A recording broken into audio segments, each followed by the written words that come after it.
in 1985, you praised the Sandinista government and you said that Daniel Ortega was an impressive guy. This is what you said about Fidel Castro. Let's listen. You may recall way back in, when was it, 1961, they invaded Cuba. And everybody was totally convinced that Castro was the worst guy in the world, that all the Cuban people were going to rise up in rebellion against Fidel Castro. They had forgot that he educated their kids, gave them health care, totally transformed the society. In South Florida, there are still open wounds among some exiles regarding socialism and communism. So please explain, what is the difference between the socialism that you profess and the socialism in Nicaragua, Cuba, and Venezuela? Let me just answer that.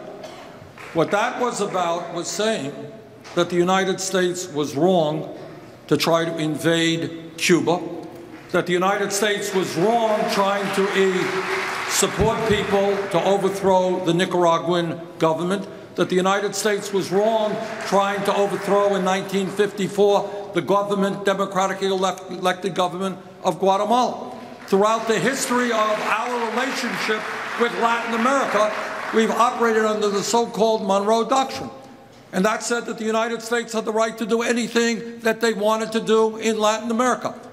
So I actually went to Nicaragua, and I very strongly opposed the Reagan administration's effort to overthrow that government. And I strongly opposed earlier Henry Kissinger to overthrow the government of Salvador Allende in Chile. I think the United States should be working with governments around the world, not get involved in regime change. And all of these actions, by the way, in Latin America, brought forth a lot of very strong anti-American sentiments. That's what that was about. Senator, in retrospect, have you ever regretted the characterizations that you made of Daniel Ortega and Fidel Castro that way? I'm sorry, please say that. In retrospect, have you ever regretted the characterizations of Daniel Ortega and Fidel Castro that you made in 1985? The key issue here was whether the United States should go around overthrowing small Latin American countries. I think that was a mistake, both in Nicaragua and Cuba. Look, let's look at the facts here.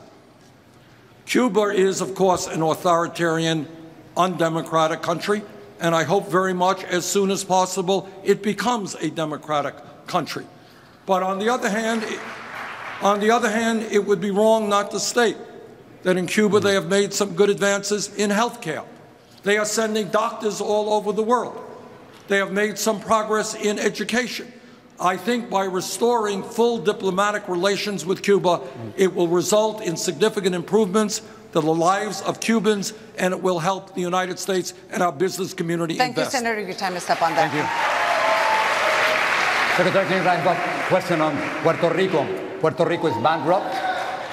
It owes more than $70 billion it cannot pay, and we have a question from Facebook. Lilian Rivera is asking you the following.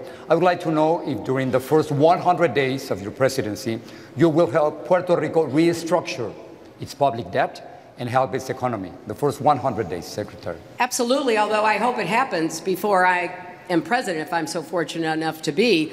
I have been calling for months that the Congress must give authority to Puerto Rico to restructure its debts, just like it has enabled states and cities to restructure their debt. And it is a grave injustice for the Congress, led by the Republicans, to be refusing to enact that opportunity within the bankruptcy law. And what we see in Puerto Rico now is a lot of suffering. We see schools being closed. We see health care being denied. And we see 1,000 Puerto Rican families a month moving to the United States, mostly to Florida. Puerto Ricans are citizens of America. They deserve to be treated as citizens and to be given the opportunity to get back on their feet economically. And I just want to add one thing to the question you were asking, Senator Sanders. I think in that same interview, he praised what he called the revolution of values in Cuba and talked about how people were working for the common good, not for themselves. I just couldn't disagree more. If the values are that you oppress people you disappear people, you imprison people, even kill people for expressing their opinions, for expressing freedom of speech. That is not the kind of revolution of values that I ever want to see anywhere.